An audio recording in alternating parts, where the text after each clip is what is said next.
Hi friend, তোমরা সবাই কেমন আছো? আশা করি ভালো আছো। আজকে আমি এসেছি বনগাঁ নাতনির বাড়ি ঘুরতে। দিয়ে দেখো কই মাছের ঝোল রেসিপি রান্না করেছে, তাই আমি ভিডিও করেছি। তোমরা সবাই দেখতে থাকো। চলো তবে শুরু করা যাক। দেখো এখানে জ্যান্ত কই মাছ নিয়েছে, এখানে 4টে দেখাচ্ছে। লাফিয়ে লাফিয়ে সব চলে গেছে। দেখো ভালো করে আঁশ ছাড়িয়ে পরিষ্কার করে ধুয়ে একটু একটু করে চিড়ে নিয়েছে। তেলে দিয়ে দেবে, তেলে দিয়ে উল্টে পাল্টে ভেজে নেবে। ওরা কোনো মাছে পেঁয়াজ রসুন খায় না, পেঁয়াজ রসুন ছাড়াই রান্না করেছে। আদা জিরে বেটে নিয়েছে আগেই, তোমাদের দেখাতে পারিনি। ভাজা হয়ে গেছে, তুলে নেবে। তোমরাও এরকমভাবে পেঁয়াজ রসুন ছাড়া তৈরি করে খাবে, খুব ভালো লাগবে। ওই তেলে গোটা জিরে শুকনো লঙ্কা দিয়ে ভালো করে ভেজে নেবে।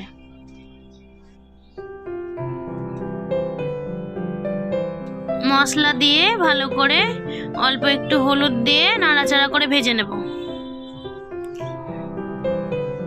ভাজা হয়ে গেছে, জল দিয়ে দেব পরিমাণ মতো। জল দিয়ে একটু ফুটিয়ে কই মাছগুলো লবণ হলুদ দিয়ে দিয়েছে। আমি ভিডিওটা করতে পারিনি, দেখো দিয়ে দিয়েছে। আর সর্ষে বাটা দিয়েছে ওপর থেকে। এই মাছের রেসিপিটা খুবই সুন্দর ও ভালো লেগেছে খেতে। তোমরাও এরকমভাবে তৈরি করে খাবে। আমিও বাড়িতে তৈরি করে খেয়েছি, খুব ভালো লেগেছে। তারপর বিকালবেলায় দেখো জমিতে ঘুরতে এসেছি, শশার জমি। দেখো শশাগুলো কি সুন্দর হয়েছে, ভেঙে নিয়েছি খাবার জন্যে কিছুটা শশা। দেখো পটলের জমি, কি সুন্দর পটল ধরেছে। বিকালবেলায় মাঠ ঘুরতে ভীষণই ভালো লাগে।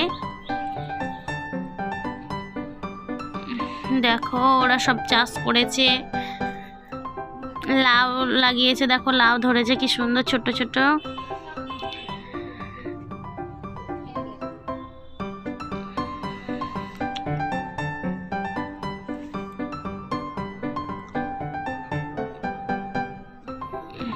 দেখো ওল লাগিয়েছে কি সুন্দরভাবে, দেখতে ভালো লাগছে গাছগুলো। পেঁপে গাছ লাগিয়েছে, সব এগুলো লাগিয়েছে ওরা, খুব সুন্দর লাগছে দেখতে।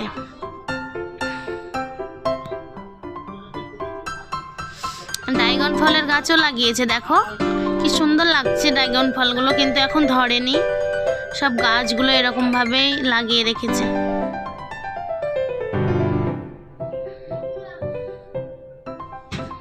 নাতনির বাড়ি অনেক দূর, একটা ট্রেন পাল্টে আবার ট্রেন ধরে যেতে হয়।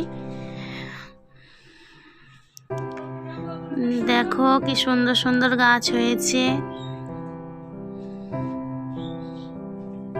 এরপর চলে এসেছি পান গাছ দেখতে। তোমরা কে কে পান গাছ দেখোনি? পানের বরজ দেখো, খুব সুন্দর লাগছে দেখতে। এরকম ভাবে ঘিরে রেখেছে। পানের বরজটা খুব যত্ন সহকারে তৈরি করতে হয়। দেখো ভেতরটা কি সুন্দর, পাটকাঠি দিয়ে একটা একটা করে লাইন করে লাগিয়েছে। দেখো কি সুন্দর লাগছে দেখতে। তোমরা কে কে দেখতে চাও শেষে আমার নাতনির বাড়ি চলে যাবে। দেখো এরকম ভাবে ঘিরে রেখেছে। না ঘিরে রাখলে পানের গাছগুলো সব মরে যাবে, ওই জন্য ঘিরে রাখতে হয়। দেখো কলা গাছও লাগিয়েছে। মাঠটা বিকেলবেলা ঘুরতে ভীষণ ভালো লেগেছে। এরপর মাঠ থেকে এসে চলে গেছি মন্দির দর্শনে। দেখো দক্ষিণেশ্বর মন্দিরের মতো মন্দির, একদম খুব সুন্দর। আমরা গেছিলাম, তোমরাও যাবে, এরকম ভাবে ঘুরে আসবে, খুব ভালো লাগবে বিকেলবেলা। এটা মায়ের মন্দির, এটা ভেতরটা। দেখো আমরা এমনই সময়ে গেছি, লেগেছে। তোমরাও যাবে, দেখবে খুবই ভালো লাগবে। দেখো এটা ভেতরটা খুবই সুন্দর, এটা বাইরেরটা। দেখো একদম দক্ষিণেশ্বর কালী মন্দিরের মতো মন্দির। দেখো এটা মায়ের মূর্তি, মায়ের গয়নাগুলো পুরোটাই সোনার। দেখো এরপর চলে আসবো আরো একটা মন্দিরে। এরপর চলে এসেছি রাধা গোবিন্দ মন্দিরে। দেখো এখানে ভোগ বিতরণ হয়েছে। এরপর চলে আসবো ভোলে বাবার মন্দিরে। এখানেও দেখো আরতি হচ্ছে, জগন্নাথের মন্দিরেও আরতি হচ্ছিল। তোমাদের ভিডিওটা কেমন লাগলো বলবে, সবাই কমেন্ট বক্সে জানাবে। বেশি বেশি করে সাবস্ক্রাইব করবে, শেয়ার করবে। কেমন লাগলো সবাই বলবে। দেখো এটা আমরা ট্রেনে যাবার সময় ছবি তুলেছি, এটা আসার সময় ছবি তুলেছি। তোমরা সবাই ভালো থেকো।